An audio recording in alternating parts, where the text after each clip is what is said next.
The award-winning music ensemble based in Boston, A Far Cry, is starting a new season. Part of the lineup is a free open rehearsal and discussion to prepare for its world premiere of a work called A Gentleman of Istanbul. To tell us about the season and the music, we'd like to welcome the work's composer, Mehmet Ali Sanlikol, and a member of the ensemble, Sarah Darling. Thank you both very much for being with us. Thank you. To be here. I want to start with Sarah. You do a lot of world premieres and different kinds of music, so why this commission for Mehmet? Oh my gosh. This was easy. This was really easy.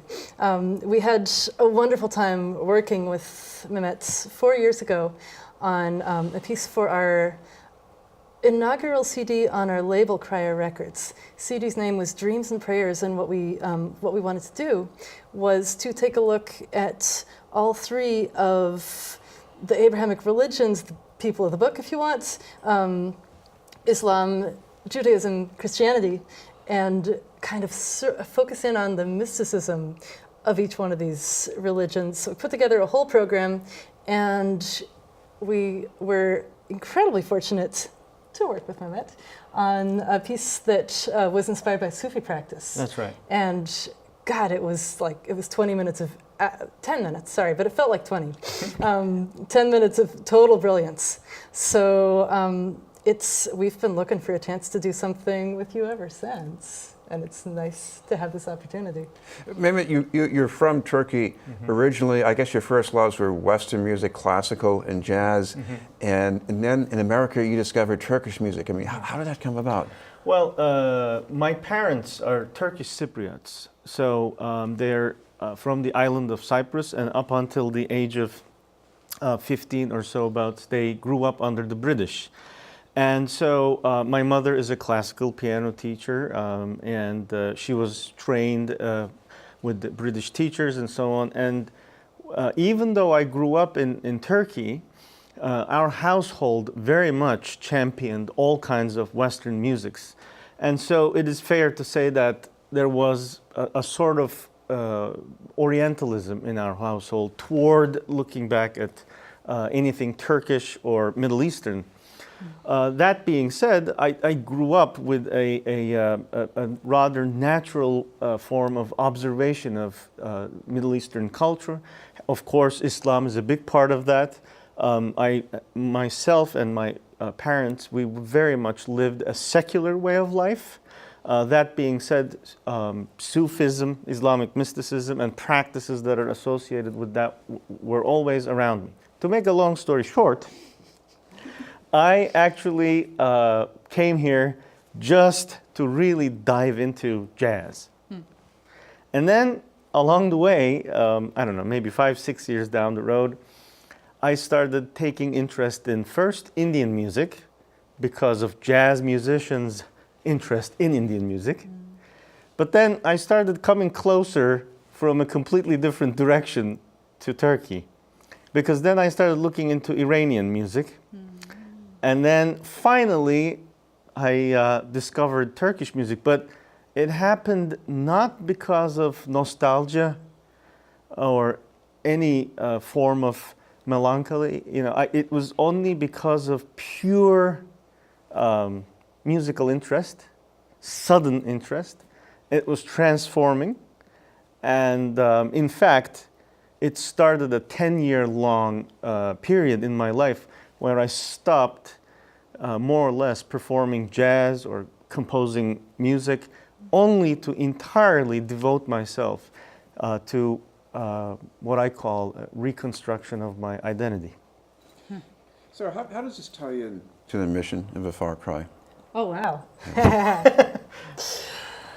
Well, I would say that the mission of A Far Cry, in the simplest possible terms, is that you have 18 people who are interested in coming together in the most exciting way that we can, which means democratically.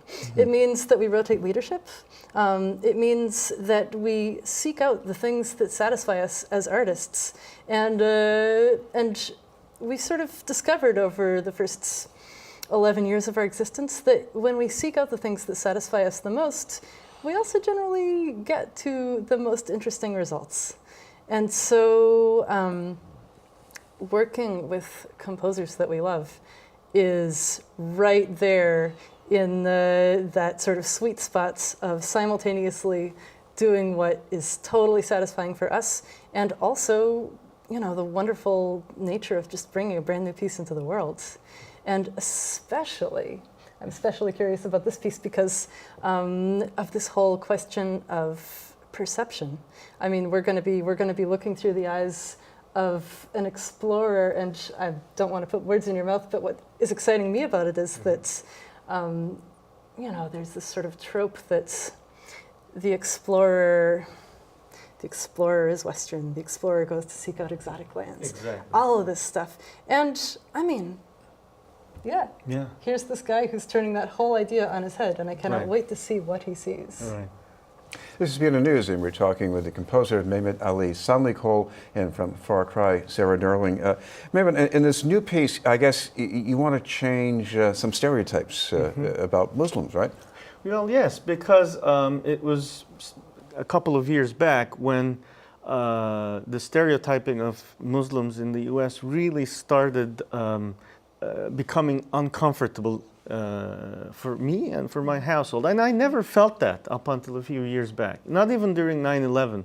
And again, I very much have a connection to Sufi music, Sufi practices, but overall, I live a secular way of life. So do millions of people who associate themselves with Islam through cultural ways.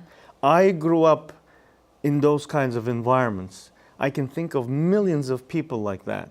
And so it hurts me in a very personal way when that stereotype comes and hits me over and over and over again, where I've been living for 25 years in a city that I love a lot.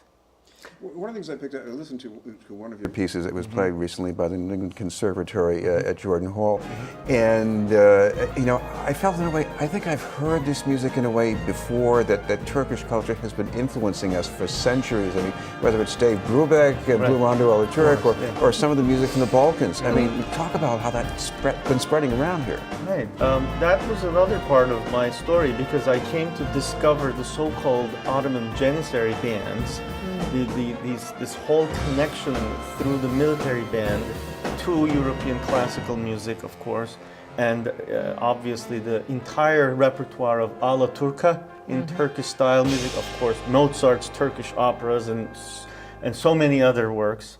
So I came to discover that whole connection, but then again, you follow that lineage and it goes right directly into the jazz band. And right there is the Zildjian family. The cymbals. Yes, the cymbals. And there's such a big connection. And so I only came to really, it's not even a discovery. I kind of spotted these things that I already knew about. I just didn't realize the connections. And so I was like, oh, wow. You know, and so it was always how I need to make people aware. That was the kind of calling. Sarah, the other thing that intrigues me here, and I've seen this with your albums and your performances, you pair things that seem to have no connection or seem very far from each other, like a far cry. I mean, you've got Glass and Bach, you've got Mehmet and Beethoven. Sure. What do you learn from these kind of conjunctures? You learn that there's more than one way to skin a cat.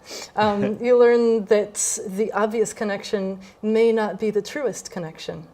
So it's like over time, the more you bring things that initially seem to be different and then sort of start to become closer to each other, it's like you see a sort of a source code that starts to just pop out of everything. In the case of the concert where this piece is going to be premiered, we're actually we're presenting 3 other sort of explorer-themed works. And all 4 pieces are going to be in a totally different style. Stylistically, there will be really nothing to relate them. We've got a piece in French Baroque style. We've got a piece sort of very crunchy 20th century music. And so these things are going to come together in the way that they hopefully inspire our audiences to think about exploration, perspective, and literally what does it mean when you walk out of your house and go explore something that where you have no idea what you're going to find. But you also mentioned you're interested in Sufism, and you know what intrigues me from what little I know about it. I mean, there seem to be these common things connecting it with with Judaism, Christianity. Yeah. Right.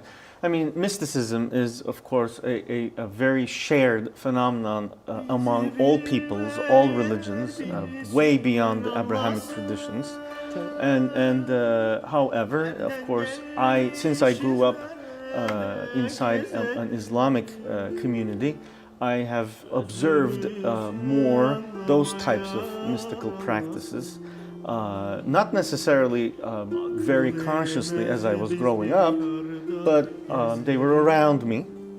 And later on, I came to put more meaning in them.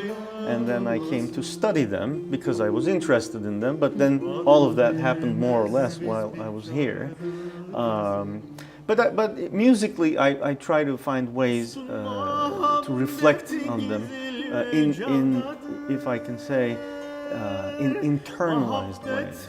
I think that's an important distinction about being exoticizing a tradition versus hopefully try to put a more genuine voice in order to represent them. Because this idea of mixing things, of course, we're eternally bugged with it. We'll keep on doing it. That's just our nature.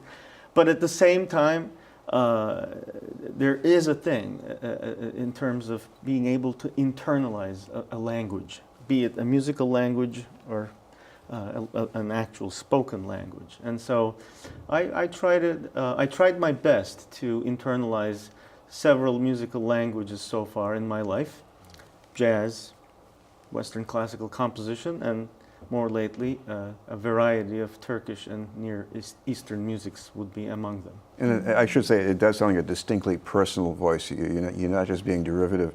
Sarah, talk about the premiere of this and also the open rehearsal, which I think is going to be a free event coming up. Yes. We've got actually 2 events. And I mean, if you want to get interested in A Gentleman of Istanbul, you've got a whole week to do it in. We'll be first starting out with a panel discussion at the Harvard Ed portal, and then we'll be performing the entire program, and then finally we'll be taking this to our neighborhood series in Jamaica Plain, and everything that's not the entire program is a chance to just delve into the many, many layers of this gentleman, yes, and the different styles that the movements are composed in, and the different instruments. And yeah, we could spend a long time on those details. And you've got a website with more details on when and where? farcry.org. Okay, thank you both very much for being with us, Sarah Darling and Mehmet Ali Sanlikol.